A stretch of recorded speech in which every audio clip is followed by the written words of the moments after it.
مطبخ ضحى. اليوم جهزة لكم أكلة مشهورة بلد. طيب لأول ما نروح نقول نبي نروح المكان الفلاني عشان ناكلها. وش هي؟ البراك. عندنا هنا عجينة قلاش. عجينة القلاش اللي ما عنده هذه العجينة وما يعرف، هي تنباع في السوبر ماركت جنب البيف باستري، جنب كذا. ما عندكم يا حبايب قلبي، اعجنوا 3 كاسات طحين مع كوب موية، كوب وشوي وملح، وبعدين كل ما فردتوا حطوا نشا. طيب، او تكون رفيعه. اللي عندهم حقه السمبوسه حقه رمضان كمان تقدرون تفردونها. انا جربتها سويتها مره طلعت حلوه، بس طبعا المكاين فردها احسن. عندي هنا ربطه عجينه قلاش، طبعا لازم تكون مسكره عشان هذه تنشف بسرعه. طيب عندي هنا قالب زبده مذوب. عندي هنا جبنه مشلله، هم يسوونها بجبنه بيضه يعني جبنه فته، بس انا حطيت جبنه مشلله عشان تعطيني التمغط. وعندي هنا هذا جبنه عكاوي، وحطيت جبنه فته كمان، وحطيت موزاريلا شوي. ابغى لما اجي اشيل كذا ابغى شيء كذا يطيح. عندي بيضتين. عندي ليمونه ما لها دخل بالوصفه بس عشان ريحه البيض. طيب وعندي بقدونس. يا بقدونسة حياتي انتم، ترى انا احب البقدونس، دلعت احد ادلع بقدونسة حياتي. طيب وعندي كوب تقريبا، هذا كوب ونص حليب. ممكن تحطون كوب، ناس يحطون كوب حليب ونص كوب لبن. كذا. وبنحط كمان زيت لسه كمان هنا. طيب اول شيء، هي الاكله مره سهله سهله سهله، بس يبغى لها شويه شغل، شوي مو كثير. حنجيب اللي هنا كوب ونص حليب، كوب حليب، نص كوب لبن، براحتكم. حنبدا هنا. طيب أول شيء حنفتح البيض، بيضة بيضة، هذا أول شيء. وبعدين حنخلط هنا. اللي ما يحب ريحة البيض ممكن نستعيد عنه هذه تأكدت البيضات سليمة. ممكن نستعين عنه بالخل، الليمون اللي ما يحب ريحته، ملعقة خل، ملعقة برتقال، أي شيء زي ما انتم حابين. طيب حنحط البيضات هنا، حنحرك بس كذا يعني. ما والله هالأكلة أسهل منها ما في. والمطاعم بسويها حتى معاكم، بنسوي البقلاوة. ضحى اهتمي بالحالة شوي والله، أبشر والله إن شاء الله. خلاص قررت. حنحط زيت شوي، نص كوب، هذا مقدار كوب حنحط نص كوب كمان. بسم الله. هذا صار جاهز.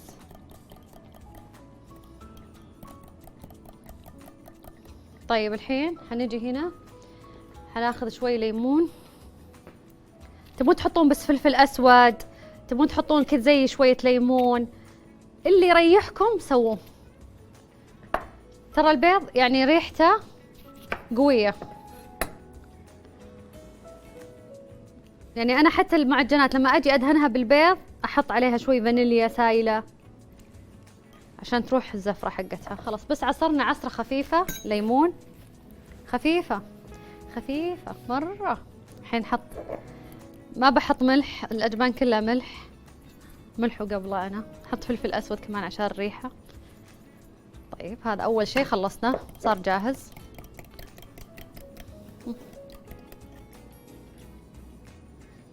كذا ممتاز، 100 100. والله هذا الليمون يعني سبحان الله شيء غريب عجيب. الليمون يا جماعة، ليمون برتقال اللي يريحكم استخدموه. الحين خلصنا هنا، حنشيل. سنبدأ الآن بخلط الأجبان. سنحضر الموزاريلا،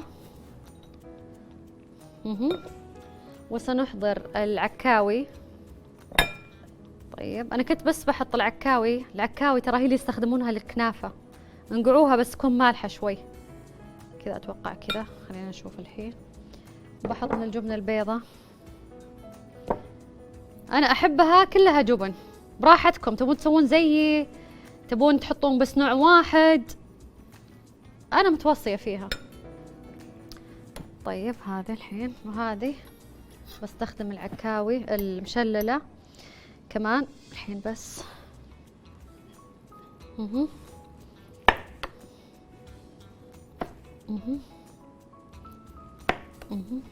كذا. يا سلام يا ضحى، هذه الجبنة يا جماعة تعطي تمغيطة. هي أصلا مسوينها حاطينها كذا، الجبنة نفسها مسوين زي كذا جبنة سايلة وحاطينها بمصفاية، ولما جت الصفة جدلوها. عرفتوا كيف؟ من زمان ما قلت عرفتوا كيف. طيب وحقي هذا الجبن شوفوا كيف صار. خلاص ها، هذا كذا خلاص. بخلطها شوية الحين. لو حابين تحطون، انا يمكن احط بيضة بس للعجن كمان شوية عشان تصير سايلة عندي. خلونا الحين نطلع السوبر ماركت، اكون انا رتبت وجهزت عشان حنبدأ عاد بفرد الجلاش والطبقات اللي معاه. رجعت لكم حبايبي. طيب هذا الخليط جاهز والزبدة الجاهزة وكل الدنيا عندي مزبطة. ايش باقي؟ باقي نطبق الأكلة. ايش حنسوي الحين؟ بسم الله، حنشوف ايش حنسوي. هنا انا شوفوا ما حطيت بيضة، قلت ما ابغى ازيد زيادة بيض. ممكن تحطون بيضة بيضتين عادي، بس طبعا انا عشان الريحة. يلا الحين حنجيب العجينة حقتنا. حطينا حبة سودا، حنحط حبة سودا للتزيين. لو في بس على طول اشتغلوا فيها، لا تخلونها وقت طويل. الحين شوف على طول بنبدأ نفرد ونحط. بس بقى بقدونس الحين شفتوا. شوفوا كيف حنفكها حبة حبة. حفك أول شيء، شوفوا أول الواحدة حتى شوي متكسر، وحشتغل فيها على طول. طبعا هذه العجينة نوعيتها ممتازة، وعادي لو تكسر عليكم ما عندكم أي إشكال. الحين بتشوفون ليش. بس هنحط شوية بقدونس. لا أهم شيء البقدونس بهالأكلة، هو اللي حيعطي الطعم حق البرك.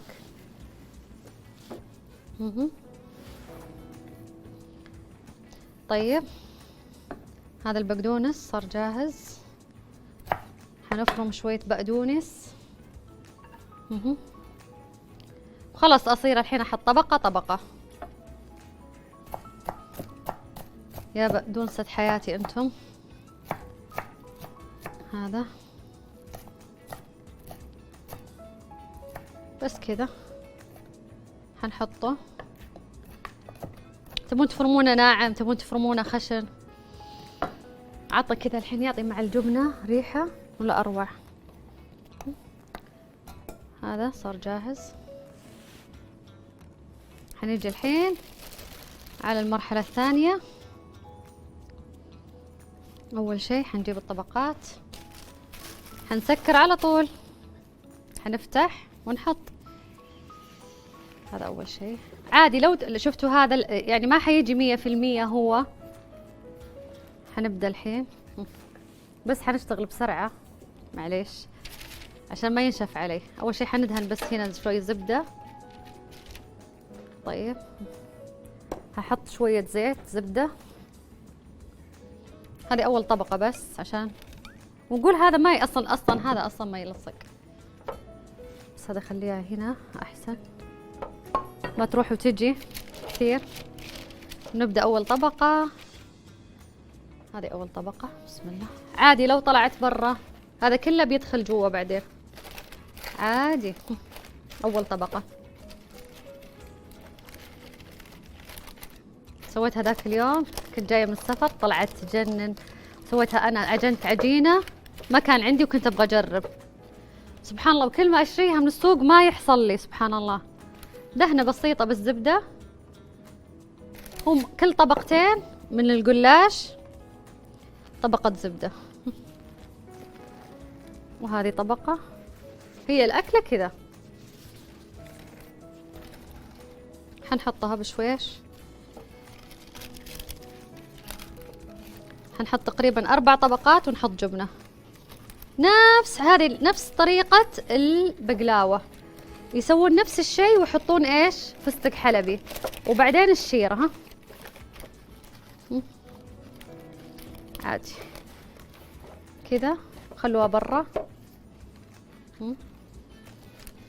يعني هذه اذا بديتوا بالعجينة حطوا جنبكم منشفة رطبة عشان ما تنشف، يعني غطوها بمنشفة، شوفوا على طول تنشف. هنبدأ الحين كمان طبقة بسيطة من الزبدة. طيب الحين أنا حطيت طبقتين صح؟ حنظبط هنا بس، لو حابين تطوونها جوا اطووها. حنحط الحين شوية من هذه حتى يعطيني بس تماسك. ها. وبعدين حنحط طبقة هذه من العجينة. خلاص شوفوا كيف الحين طلعت روعة، حلو الكلام. ايش حنسوي الحين؟ حنحط شوي من الأجبان، القليل من الجبن. أنا أحطه هنا. حجي هنا حدهن كمان دهنة بسيطة.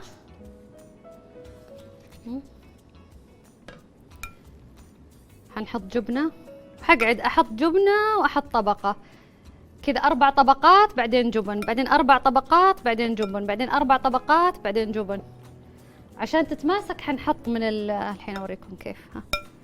تقريبا هذه نص كمية الجبن. شوفوا كيف كذا.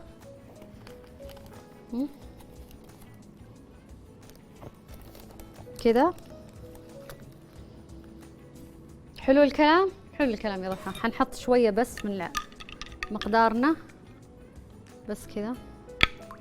هذا فيه بيض، فايش حيسوي؟ حيخلي العجينة مع كل طبقة مع طبقة تمسك. حتحط الحين طبقة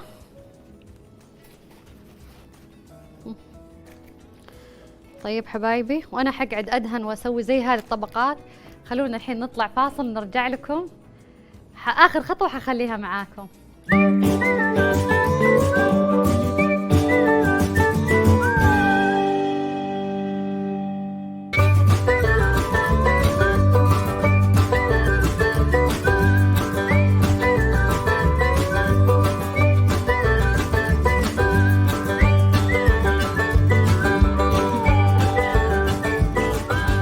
رجعت لكم حبايبي. حطيت فوق الطبقة اللي تو الأجبان 4 طبقات كمان، وحسبت إنه بقالي 4. حط طبقة الجبن الثانية. ممكن تحطون طبقة واحدة، يعني ممكن يعني نفس الصينية تسوونها 2، يعني نفس العجينة الجلاش. بس أنا أحب الجبن، ما أحبها فاضي، وما أحب الجبن اللي ما فيه طعم. دقتها عندهم كان ناقصها شوية ملح كذا، فأضفت عليها الجبنة الفتة. خلصنا الحين. ايش حنسوي؟ حنحط طبقة بس صغيرة من هذه عشان تمسك العجينة حقتي. ترى الفرن على أعلى شيء. حنجيب الباقي. كل ما استخدمتها رحت سكرت العجينة. عشان ايش يا حلوين؟ عشان ما تنشف، ولو نشفت وتقطعت علينا عادي جدا جدا. ها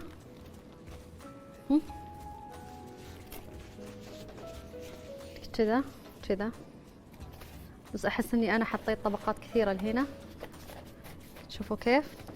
وش حنسوي الحين؟ حنحط طبقة من الحليب والزيت ودهنة زبدة شوية.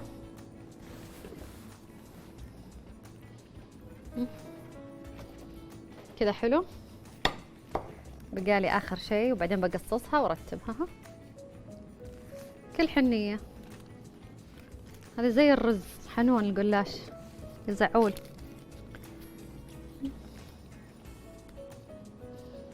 تقريبا هذه 12 طبقة.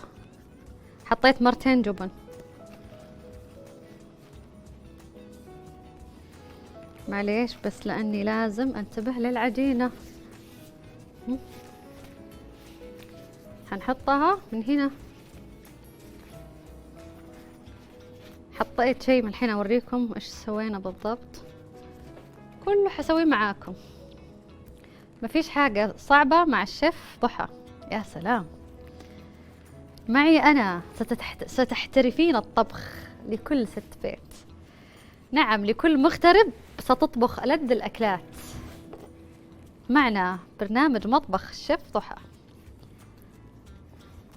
الأكلات الصعبة اللي كنتوا تستصعبونها معانا بتصير سهلة جدا. حنخلي شوي عشان آخر طبقة.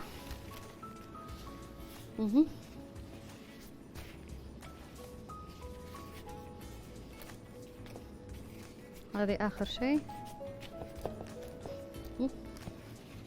طبعا آخر طبقة نظبطها حتكون الوجه. أنا هنا هحط بس طبقة أخيرة ورشة زبدة شوية ووزعهم.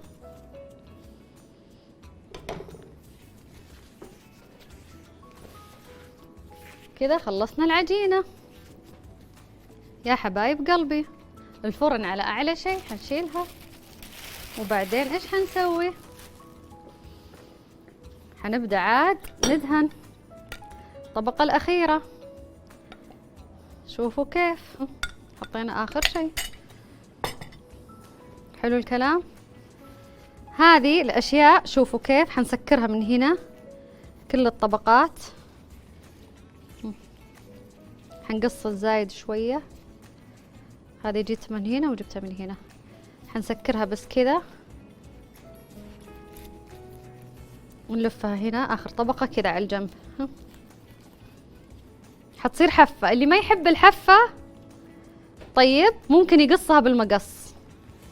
هذه اللي ما يحب الحوايف ممكن يقصها بالمقص. يعني ممكن أنا هنا أجي أقص وممكن أسكرها كذا زي ما أنتوا حابين. أنا الحين بشيل جزء منها، جزء بس كذا.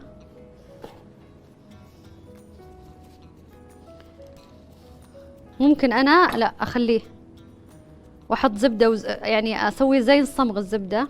هذا شلت جزء وهنا حتى لو حابين بمقص تقدرون تشيلونه تخلونه عادي. ونقدر نخليه نحط عليه زبدة ونرجعه، بس خلاص أنا أحس إن الزبدة كثير كذا. هذا شلناه. الحين بتشوفون ما حيبين هذه الأشياء كلها. حنلفها وندخلها كذا لجوا.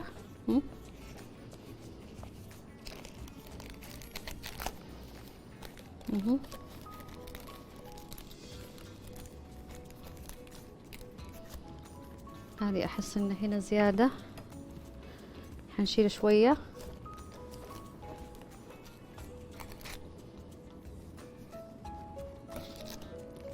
قصوا هالطبقة الزايدة.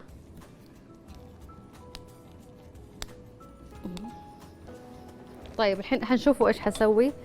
حمسك آخر طبقة وأدخلها كذا لجوا كلها من كل الجهات. يعني ما أبغى حوايف عاية عشان ما تحترق الحوايف هذه. شوفوا حنسحبها كذا. ها كذا. شوف بعدين حاجي ححط الزبدة الأخيرة، آخر طبقة زبدة. شوفوا كيف آخر شيء حرجعها. حتطرى معانا. أنا حاطة ورق شمع. حابين أحسن لكم أسهل لكم. ما عندكم حطوا قصدير، ما عندكم قصدير خلاص عادي خلوها عادية. إيش هنسوي الحين؟ بقى بس خطوة صغيرة. مجهزات لكم سلطة اليوم. شوفوا ها معلش هي بس كذا. هذه آخر شيء بس تاخذها. شوفوا كيف. هذه آخر طبقة. الحين بشيل هذه الأشياء بس حرصها شوية هنا. بعدين حقصصها عشان تطلع معانا مقصصة. أول شيء طبعا إحنا حنقيس بإيدي. أنا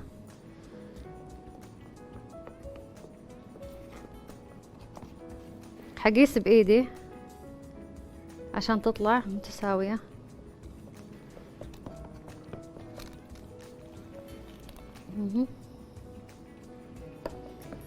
وأحسن لكم بالمسطرة.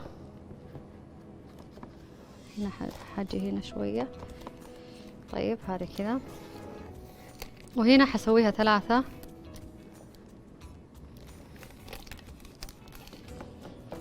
طبعا هم عندهم مساطر يشتغلون عليها، وبعدين مع النظر مع الأيام. هذه وحندخلها خلاص للفرن. هنا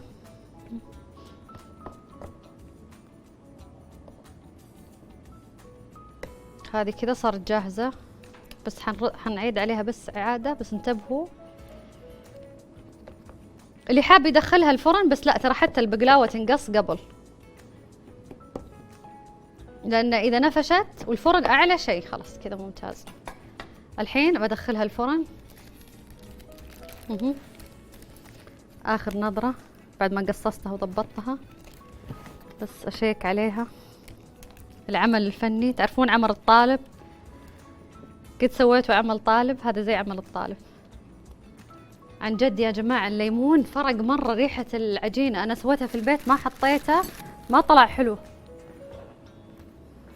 الحين رشة بس تزيين من الحبة السوداء وسندخلها للفرن. هذه نظرة أخيرة، شوفوا كيف. طيب الحين كذا صارت جاهزة. آخر بس هذه دهنة أتأكد خلاص. ساعتها بدخلها الفرن تتحمر. شوفوا أطرافها كيف دخلتها على جوا. اللي حاب يقص الزايد، اللي حاب يخليه براحتكم. هذا كذا. الحين أرجع أرتب، بدخلها على أعلى شيء من فوق ومن تحت.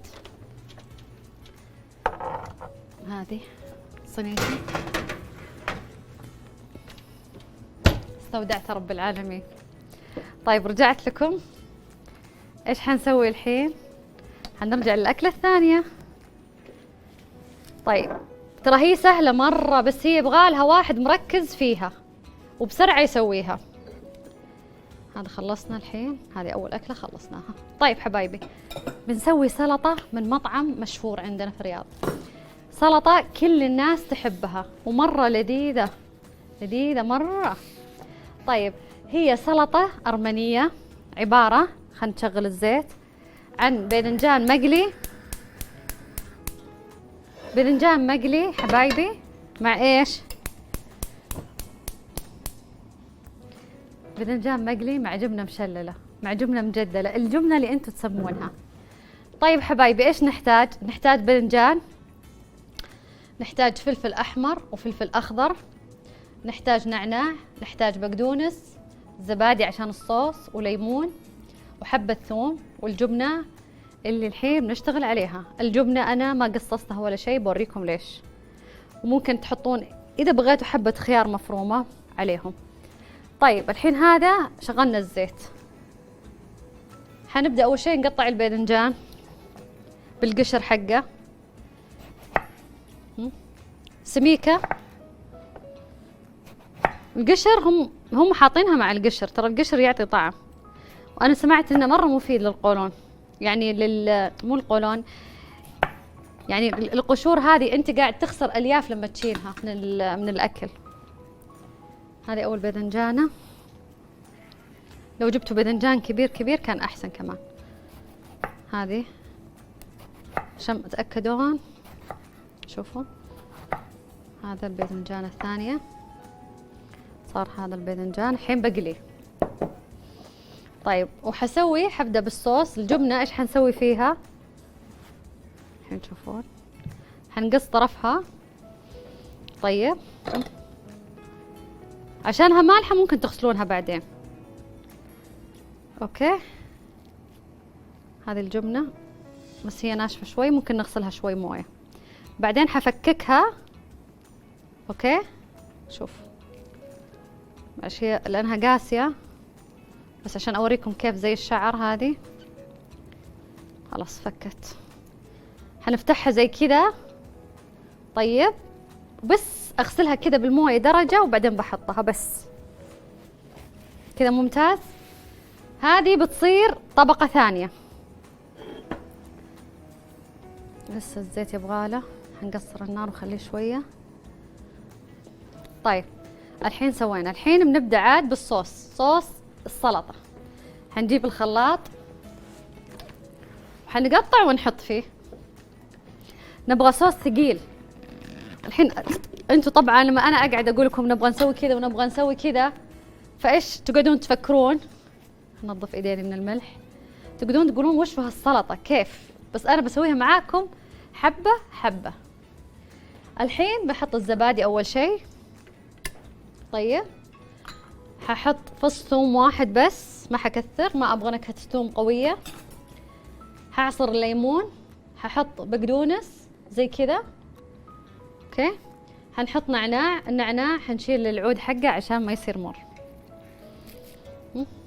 كذا. حضربه بالخلاط بيجيني صوص ثقيل. الصوص ححطه اول شيء بالصحن، بعدين بحط الجبنه، بعدين بحط كذا اشياء طبقات.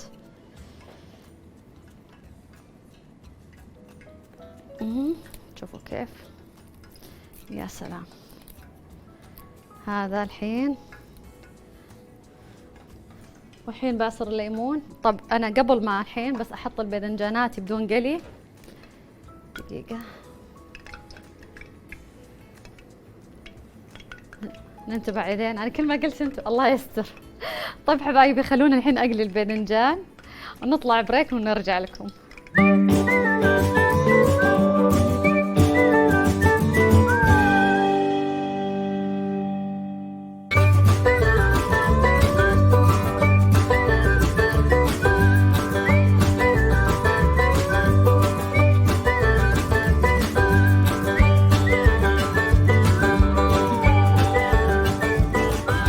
رجعت لكم حبايبي، الباذنجانات يتقلون.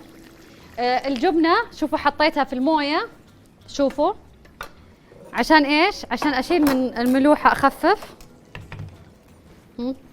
خليها تتصفى، لان هذه الجبنة مالحة مالحة مالحة. طيب شلتها خلاص. حقول لكم كمان ايش سويت. الحين انا طفيتها على الفرن، على الصينية، استوت بسرعة لانها اعلى شيء، وخليتها جوا. طيب ابغاها شويه تتماسك لانها خلصت اسرع مما تخيل يعني. لسه الباذنجان استوى، شوفوا كيف طلعت، خلصت، بس ابغاها تتماسك فانا مطفيتها جوا الفرن. يا سلام على الالوان الجميله، يا عيني. بقى عاد صوص السلطه. صوص السلطه الحين، بس خلينا نخلص الباذنجانات. بس بقى اعصر الليمون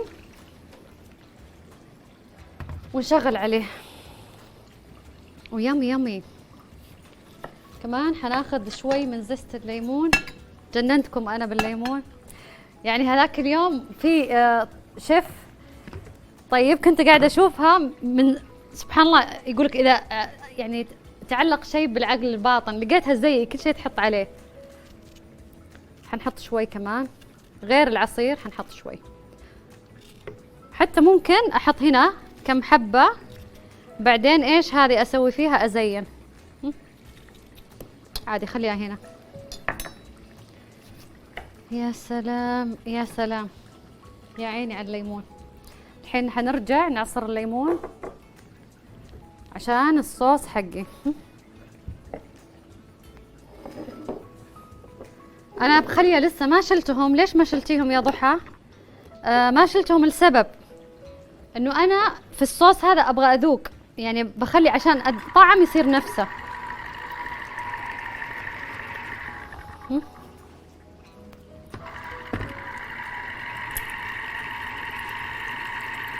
احس الليمونتين كثير، حطيت ليمونة ونص بس، خلاص كذا كفاية. طيب حنسكر، حنجي هنا شوية ليمون، ما احطه كامل بذوق. هو يعني ربي عطانا عينين وفم، ليه؟ كويس الحمد لله في عينتين، نشوف ما في فمين بعد مشكلة. الحمد لله. طيب حبايبي، هذا الباذنجان قاعد يتقلى تقريبا كذا، خلص. هناخذ بس زيت زيتون. الحين بشيله، برجع اشيله، حشغل الخلاط بس كذا. عاد نشوف الطعم كيف بيصير.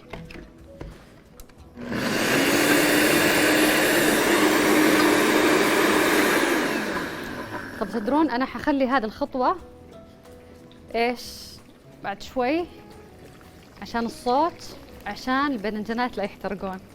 حنطفي النار الحين عشان الباذنجان كمان لازم يبرد. سلطة اللي يحب يشيل القشر شيلوا القشر. انا قليت باذنجان كثير بس عشان ترى باخذ كل حبتين، بس عشان يعني بعد شوي بخبزة كذا، خبزة واهرس عليها ثوم ورشة ملح، عصرة ليمون. الله الله قصيدة. طيب حبايبي هذا الحين جهزت، بس بقالي افرم. حخلي مرحلة الخلاط لاخر شيء عشان الصوت حقه. هذا ها طفيت الحين، هذه طفيتها والباذنجان خلص، بس بقى بس هذا بستخدمهم زينة. طيب حبايبي خلونا الحين طيب نروح لأخصائية التغذية نسمع نصايحها الحلوين ونرجع لسلطتنا اللذيذة، وأطلع صينية براك الجبنة من الفرن. حبايب قلبي أنا الحين شغلتها. طيب بذوق الصوص، حطيت ملح وسكر عشان يعطي توازن. السكر عدلها تو لما ذقتها، حطيت ملعقة صغيرة سكر، مرة عطاها طعم لذيذ. طيب الحين هذا الصوص جاهز. طيب الحين عشان لو ما بغيتوا اللي بغيتوه يصير أجمد، اضربوا كل شيء بالخلاط وخلوا اللبن بيدكم عشان يصير أجمد. هذا حخلي الصوص هنا أنا أحسن. عاد الحين نبدأ نطبق الأكل. الليمون ما عاد أحتاجه خلاص، بس حخلي عرق البقدونس وعرق النعناع. حنرجع الحين نفرم الألوان الحلوة.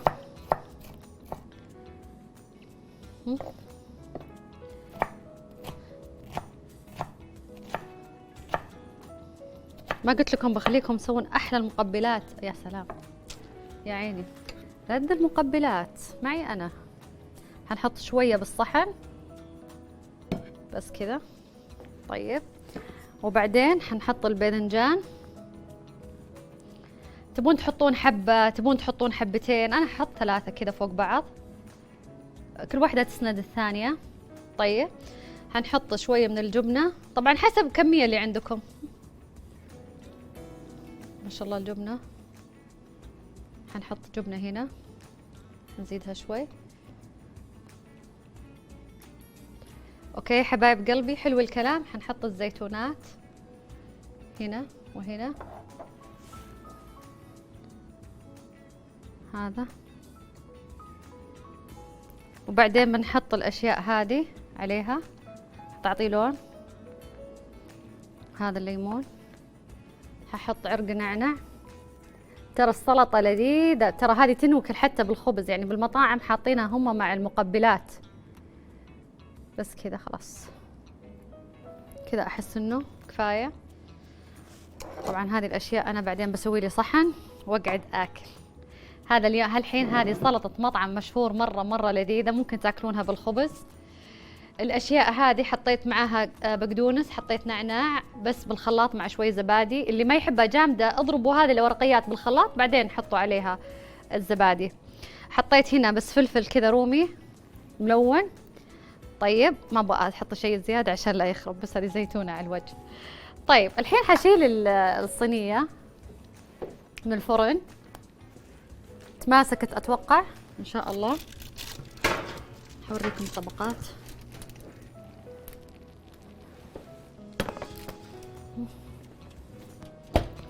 طب حبايبي انا هنا حاطه جبنه كميه وفيره، الحين بوريكم شكلها. طيب شوفوا حتى انا حاطه كميه وفيره جبنه، اللي يحب بس يحط طبقه واحده جبنه تقدرون.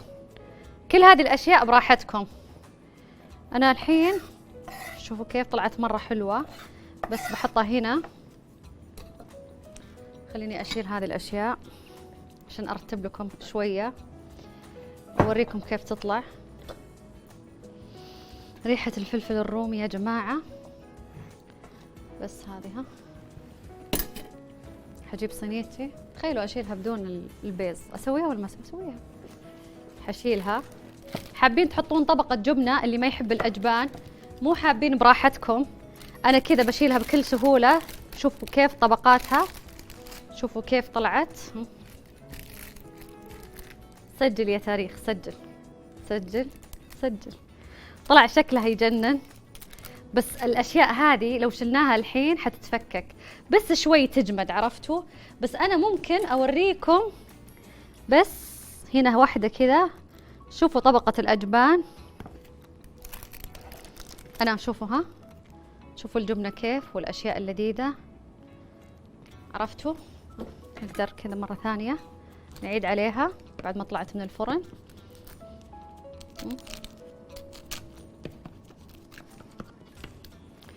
أنا يعني ودي أشيل واحدة، وإن شاء الله أنا متأكدة أنها ما بتتفكك، تطلع حلوة.